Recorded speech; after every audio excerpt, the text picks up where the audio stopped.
The baby is super cute, isn't it?" my husband said to me during our visit to the obstetrics and gynecology clinic for a friend's baby shower. "Absolutely. The baby looks just like you."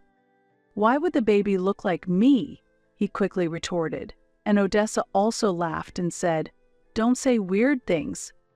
The two of them still hadn't realized they were being suspected. I handed them a beautifully wrapped envelope. As soon as they checked the contents, they were so shocked that they couldn't move, their mouths agape. Another person threw a question at them in this difficult situation. The hospital room had already turned into complete chaos. "My name is Alicia Johnson. I am a 28-year-old executive secretary at a local company, and my husband, Elliot, is the son of its president and its future president. From the outside, it might seem enviable to marry the future president and to be an executive secretary. However, the worst possible situation occurred for me, who should have been happy. I have a lifelong friend named Odessa. It might sound exaggerated to call someone a lifelong best friend, but in fact, our parents have been best friends since their college days. We are the same age and lived nearby, so we were together from kindergarten through high school. Odessa went to a university in New York, hence we were separated by some distance, but we still kept in touch. After college, we couldn't meet often, but we communicated at least once a month, and we always caught up when Odessa came home to visit. Odessa and I had a relationship like very close sisters. When I started dating Elliot, I consulted with Odessa, and when we decided to get married, Odessa was as happy for me as if it were her own happiness. At the wedding, Elliot laughed and said, "You two really are close," as he saw me crying during Odessa's speech as the representative of our friends. Supported by my loving husband and dear friend, I was filled with happiness. However, a shadow slowly began to cast over my happiness after marriage. The reason was that I couldn't get pregnant. Before I knew it, 2 years had passed since we got married. Some might think it's only been 2 years, but as someone who desired children, I was actively learning about fertility. Before we got married, Elliot and I had undergone a bridal check to confirm there were no issues. Should I get a fertility test and start treatment? I wondered. Elliot encouraged me. There was no issue during our bridal check, and worrying might just add stress. We're happy together, even without children. It's better to relax and enjoy our time together. Elliot's warm words were comforting, but I felt a rush of urgency to have an heir, and above all, I deeply desired a child with Elliot, whom I loved. Elliot reassured me, "Let's not rush and take our time." But feeling anxious, I decided to seek advice from Odessa. Odessa had lived in New York before but had returned to our hometown shortly after our wedding. While she was in New York, we only met when she visited, but the sociable Odessa quickly got along well with Elliot, and recently they had been enjoying various conversations at our house almost every week. Honestly, infertility is not something easily discussed, but I could open up to Odessa, and she always listened kindly. Still, Odessa advised, "Don't rush." Elliot also says to take it slow, and worrying too much can have the opposite effect. She was right, of course. Stressing over not being able to conceive only compounded the stress, further hindering pregnancy. I often hear stories of people conceiving the moment they give up on trying, but it's not so easy to sort out one's feelings. A few months later, on a weekend while I was feeling troubled, Elliot had left early for work. When I had a lot of time alone, I often found myself overthinking. Just then, the doorbell rang. "Alicia, are you there? I bet you're brooding over something alone, right? Surprise? I brought a special treat today." As always, what a wonderful friend. Odessa had brought my favorite cake for her visit. Recently, Odessa had been busy and visits on the weekends had become less frequent. With Elliot away at work and me alone at home, Odessa's visit was truly like a blessing from heaven. "Odessa, I love you," I exclaimed as I hugged Odessa. How did she know I was alone today? Elliot was away for the weekend, and I hadn't told her he was out today. At that moment, I didn't harbor any suspicions. I just enjoyed Odessa's visit. As we chatted about trivial things, Odessa suddenly said, "Actually, I've met someone interesting after a long time." She reported this with a voice filled with joy. "Do you have a boyfriend? What's he like?" My excitement grew too. "No, not a boyfriend, you know." Odessa smiled as if she was hiding something. I felt a slight discomfort, but they weren't officially dating yet. It seemed like that kind of situation, so I asked for more details. Odessa had always had very high standards. Being beautiful but modest, Odessa naturally attracted male attention, and it was understandable why she had such high expectations. What kind of person would meet Odessa's standards? Out of curiosity, I kept asking more questions. "He's really my type. He's so kind, and he fulfills all my wishes. Plus, he's a future president, has money, is good at DIY, and manly too," Odessa said. That was so typical of Odessa. "You always said you wanted someone handsome, kind, and rich." Odessa had hoped to meet someone who met these criteria in New York, but she hadn't found anyone and returned home. It was unexpected for her to meet the ideal match in our hometown. "Do you have a photo of him?" I asked. "I couldn't get one," she replied. For a moment, the description of being a future president and good at DIY reminded me of Elliot. The similarities to Elliot concerned me, and I continued to ask questions. "What kind of work does he do? Where did you meet him?" I asked. But when it came to specifics, Odessa didn't provide any details. Yet, there could be other future presidents who were good at DIY. It piqued my curiosity a bit, but since it's rude to pry into things she didn't want to talk about among close friends, I decided to drop the subject. Though we enjoyed a lively conversation for a while, Odessa suddenly remembered she had something to do and said, "Oh, I forgot I have an errand to run. Alicia, see you later," and hurried home. Elliot was also going to be late tonight. Recently, due to his busy work schedule, Elliot often stayed at a hotel near his office on weekdays and spent most of the weekends away from home on business entertainment. During that time, I was left at home, deep in thought. About 6 months later, Odessa contacted me with important news. What could have happened? In the afternoon, when Odessa visited my home, she looked me in the eyes and said, "Don't be mad, okay? I am actually pregnant." The shocking news came from the unmarried Odessa. Whose child could it be? I was surprised but saw no reason to be angry. Why did Odessa think I would be angry?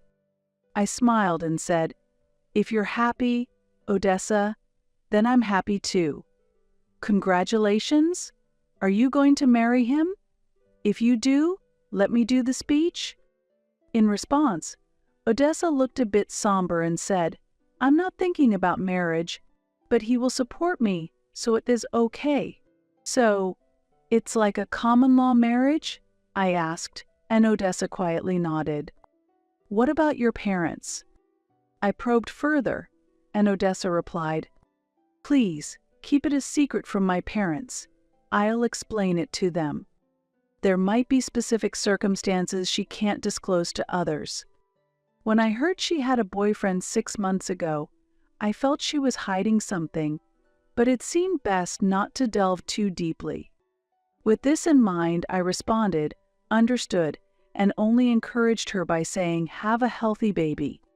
However, after Odessa left and I was thinking at home, a sinister thought crossed my mind. Could it be that Odessa had an affair with a married man and ended up pregnant as a result? But who could that partner be? Odessa hadn't revealed anything about him, but something suddenly occurred to me. She had previously mentioned that her partner was a future president skilled in DIY. Elliot is also proficient in DIY, often making furniture to his liking for our home. Although he's been too busy with work lately to engage in such activities, we still cherish the furniture he made at the beginning of our marriage. Could it be that Elliot is Odessa's partner? That can't be possible. I trust that neither Odessa nor Elliot would betray me. However, once I start doubting, it's hard to stop these thoughts. Looking back, Odessa returned to our hometown around the time she became close to Elliot, and it coincides with when Elliot started staying away from home due to work, and when Odessa stopped visiting our house. Is this just my imagination? It must be just in my mind. It's unthinkable that Elliot and Odessa could be involved. To dispel these doubts, I decided to hire a detective to investigate if there was an affair. I couldn't believe I was doing this, but if things remained unclear, it would always nag at me. I thought if the detective found nothing between Elliot and Odessa, I could wholeheartedly celebrate Odessa's pregnancy. However, it turned out to be a mistake. A few weeks later, I received the report from the detective. The results clearly showed that Elliot and Odessa were having an affair, and it was highly likely that the child Odessa was pregnant with was Elliot's. Faced with the detective's report and decisive photographic evidence, I was at a loss for words. My suspicions turned into certainty, and I was shocked by the reality. The pain of being betrayed by my beloved husband and best friend soon turned into anger, and I thought I could never forgive them. However, considering that Odessa was pregnant made me hesitate to take any action. I decided to wait until Odessa gave birth and then confront them both. Finally, I received the news that Odessa had delivered her baby. Neither Elliot nor Odessa could have dreamed that I was aware of their affair. Upon receiving the happy news of the birth from Odessa, I began planning a congratulatory visit. When Elliot returned from work, I casually brought up the news. Odessa had her baby, I told him, and he responded, "Really? That's wonderful." Despite the fact that I hadn't told Elliot about Odessa's pregnancy, he reacted as if he already knew, surprisingly calm. "Did you know Odessa was pregnant?" I asked. No, what are you talking about?" he replied, but his reaction was clearly flustered. I decided to leave that conversation there and suggested, "Let us go congratulate her this weekend. Will you come with me?" "Me too?" Elliot asked. "Yes, it has been a while.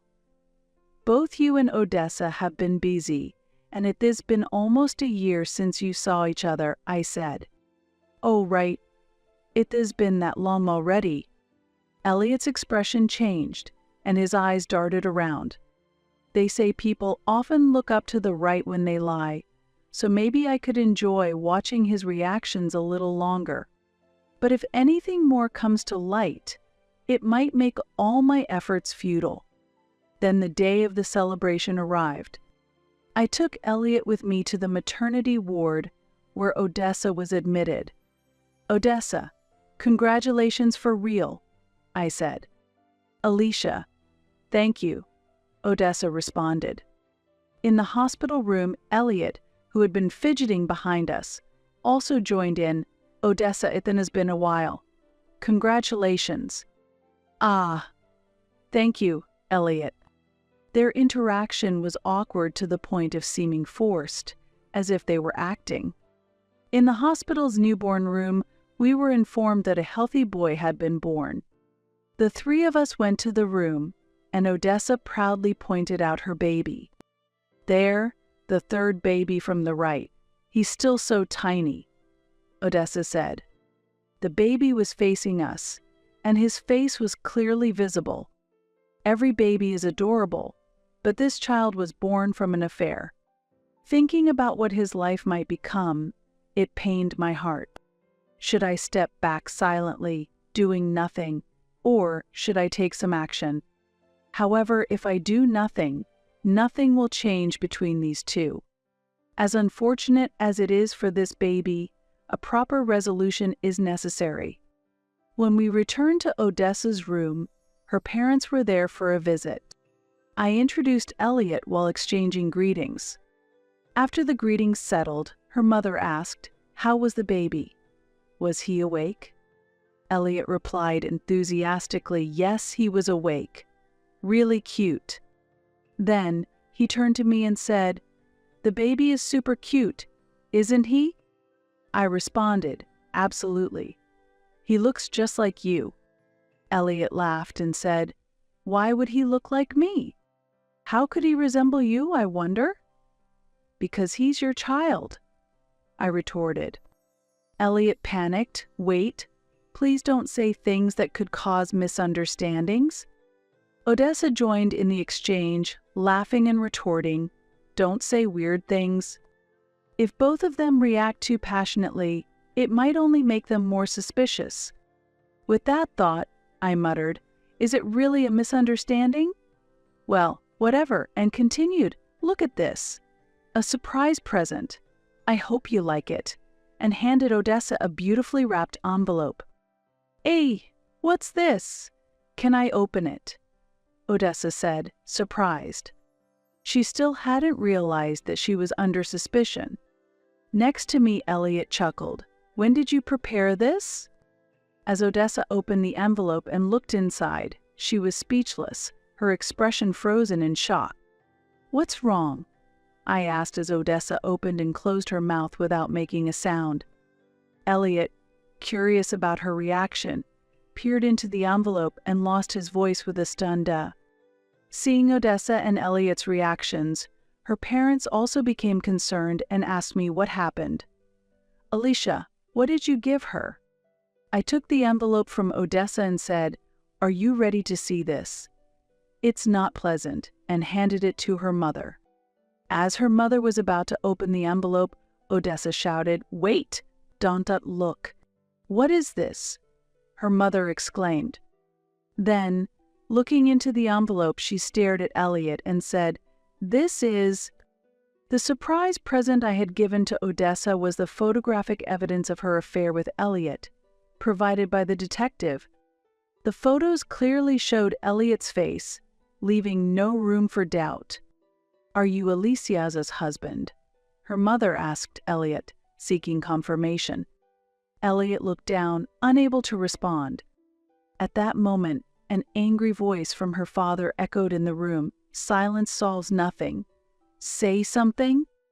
Odessa and Elliot trembled under the force of his voice. Her mother pressed Odessa, saying, "Didn't you say he don't acknowledge the child? You said you wouldn't marry, but would raise him together? How could you plan to do that with Alicia's husband?" Odessa was at a loss for words, merely stammering, What on earth were you thinking? To do this with someone else's husband, especially Alicia's your longtime friend. Why would you do such a thing? Don't that just stay silent. You must have something to say."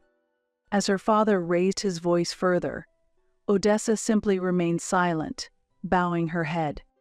"Do you think staying silent will solve anything?" But I would not allow it to end there. I directly confronted Odessa. "Why did you betray me?" To that, Odessa responded defiantly, "It is not fair. I've always been more popular. Why should you get to marry someone handsome and wealthy like Elliot? Why did it turn out this way? I should have been the one to marry him. Everyone envied you for marrying Elliot. Plus, you couldn't have children, but I got pregnant right away. That means I am more suitable for Elliot." This was Odessa's true character. I had always known she was disliked by many. However, I never expected her to act this way towards me. Elliot remained silent, just looking down. He was probably swept away before he knew it, pursued by the beautiful Odessa. "Why not invite your father too, since we're celebrating?" It is his first grandchild, after all, I suggested while pulling out my phone. Elliot pleaded, "Wait. Please, don't do that." But I ignored him and made the call. When I briefly explained the situation over the phone, my father-in-law, the president, immediately came to the hospital. I showed him the evidence of Elliot's affair, and he was speechless, saying, "What have you done?" When his father arrived, Elliot was visibly shaken and pale. He had been raised strictly as the future president since he was a child. The president, his father, was the person Elliot feared the most. His father, who always valued honesty, was furious at Elliot's actions and shouted, "Do you understand what you've done? Someone who behaves like this cannot be my son. Never show your face to me again." Elliot, who had been silent, pleaded tremblingly, "Please wait. It was just a moment of weakness. I succumbed to temptation. I swear it won't happen again. Please forgive me." However, his father snapped, "You're apologizing to the wrong person." Then Elliot turned to me and begged, "I am truly sorry. My heart belongs only to you, Alicia. Really. I want us to start over." It was all too convenient. As I watched coldly, Odessa exclaimed, "Wait, why am I being made out to be the villain? This is mutual, and to say it was just a moment of weakness is terrible. Didn't Tichu tell me Odessa is the best?" "Lies. I never said that. I love only Alicia," Elliot retorted. At that moment, the blame game between Odessa and Elliot intensified, and the atmosphere turned hostile. "I've had enough. Be quiet," Elliot's father shouted, and both were too frightened to move. "Elliot, you are leaving the company. I cannot allow you to take over this company. From now on, you must make your own way in life," Elliot's father declared. Following his declaration, Odessa's father also spoke gravely. "Odessa, I can't support you anymore. Leave the house." Upon receiving this disownment from her parents, both were completely isolated. Disgusted by the scene, I declared to them, "I will file for divorce and take my share of the property. After that, you two can be happy together." However, Elliot desperately pleaded, "Wait, Alicia. Forgive me, let this start over, shall we?" "No. Every time I see you, I'm reminded of both of you. Never appear before me again. If I am cornered, I will call the police." "Father-in-law, that's acceptable, right?" I asked him for confirmation. He immediately responded, "Of course. Please proceed as you wish, Alicia. I am truly sorry." Hearing this, I pulled out the divorce papers right there and made the sobbing Elliot sign them. Afterwards, I bid my farewell to Odessa's parents and left the hospital room alone. The divorce was completed without issue, and Elliot paid me a lump sum for the property division. Ultimately, the conflict between Odessa and Elliot escalated from an argument in the hospital room to a fierce quarrel, and despite having a child, they ended up separating. Presumably, Odessa decided to cut ties with Elliot because he lost his position as the future president. The child was ultimately taken in by Odessa's parents, and both economically distressed and driven out of their home, Odessa and Elliot exhausted their savings paying alimony and are now desperately working to make ends meet. I also contemplated resigning, but Elliot's father told me, "If you don't mind, I would like you to continue working with me," and ultimately, I continued as his secretary. While some in the office gossip, the majority of my colleagues encourage me, saying life is still ahead, and have started reaching out to foster new connections. I never imagined I would lose both my husband and best friend at the same time, but life is filled with unpredictable events. I will continue to walk the righteous path and live with integrity.